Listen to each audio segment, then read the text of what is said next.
Hi, so this is Zoe. And Lucy. We're from Yorkshire Life Aquatic, and we just went to see Wasteland, which is Gary Clarke's company's new piece. And it's a sequel to a piece he did called Coal, and we saw it at Barnsley Civic. And I'd say literally it's a piece of working class history shown through, believe it or not, contemporary dance. It's about like the miners and their families 10 years on from the miners' strikes, and it's also about the rise of the rave scene.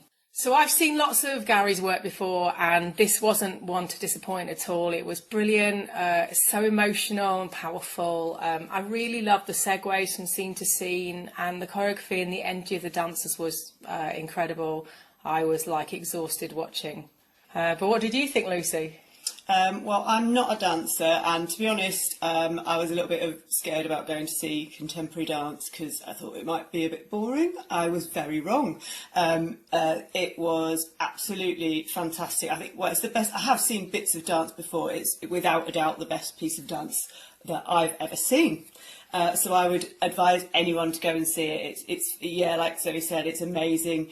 It really brought you in. And as Gary himself said when we stayed for the Q&A after, he kind of makes things that are more real life movements rather than very dancey. So yeah, to me it was embedded in reality, and you could see kind of the origin of some of the movements, and which was really amazing, especially for me not being a dancer and seeing that in it. Yeah, he talked about raves, and he talked about how they watched hours and hours of raves on YouTube, and then they did this thing called grabbing. So they'd grab a movement and then they'd learn it and manipulate it and make it really like stand out. But you could see, couldn't you, there were moments in it where we could really see the actual rave moves. Yeah, and you could see how much work's gone into that piece and how much research that they've actually done, because it was so realistic.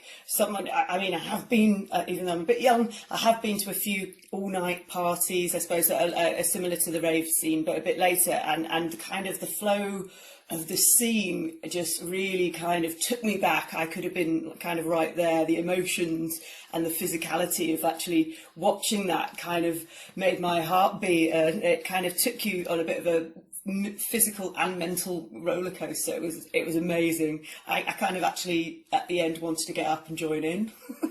That would have been great. Actually, if that would have been an option, I would have got up. I mean, actually, because I did talk, I don't know who I said it to, but I said it to someone, and they said, well, you could have got up and joined in. But I suppose it's that thing of theatre, you sort of feel like, oh, you're not allowed. Yeah, not we allowed are British to get up. as well. Yes, not allowed, but I did as well. I was like in my seat, like thumping my head and like, oh, it's brilliant. Like I was jigging amazing. In my seat, definitely, and grinning from ear to ear. So yeah.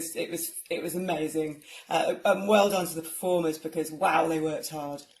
I mean, yeah, it's like the energy of thousands of people, but in 5 performers. You're just like, oh, to have that energy. I'm not sure I ever had that energy, but to have that energy, amazing. There was just some of the facial expressions they had was just so funny. Like, well, just because I remember them for seeing people, sweaty bodies dancing next to you, and these, kind of expressions that they would pull. It was spot on. Yeah, and kind of, I suppose, as a counterpoint, the miners, and there was some, really sad beginning, I suppose, with the out of work miners, and I love the way he's brought in local, cultural people like the brass band, the local. I think they were Grimethorpe, but I'm not quite sure if they were. Yeah, but, and the male singers as well. The male choir. And the singers are different in each place, and it was really emotional in the Q&A, like listening to why Gary did it and how this is a story that really needs to be told, and that was his story, like that's his life, and people don't know about it, what working class people went through. Brilliant. Yeah, I suppose it's kind of ironic that the dancers in the scene would definitely, I don't know, were they even alive? Probably not. Well, maybe, I don't know. Babies. Yeah, very young, I would have thought, but still they interpreted it so well, and it felt from hearing the company speak afterwards that it was a really like collective family. There was a really beautiful kind of way that they worked together, but it wasn't like, I don't know, like a collective as well. And they just took it so seriously, didn't they? It's social history, and they were really telling it. Yeah, definitely.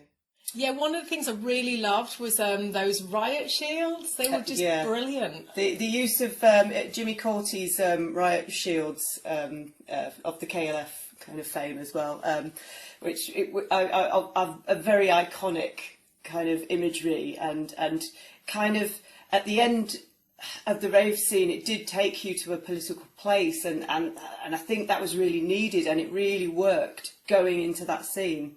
And then from there, like that speech they wrote, and I asked, I think I asked Gary afterwards, like, oh, where did you get that speech from? Where did you get it from? And actually, honestly, at the end of that speech, I was like, come on, let's charge the city, come on, let's stop this, you've got to listen to people, stop like not listening to us. Yeah, it was definitely got us very fired up, and it was, I think it will do for other audiences that see it, so I definitely go and see it.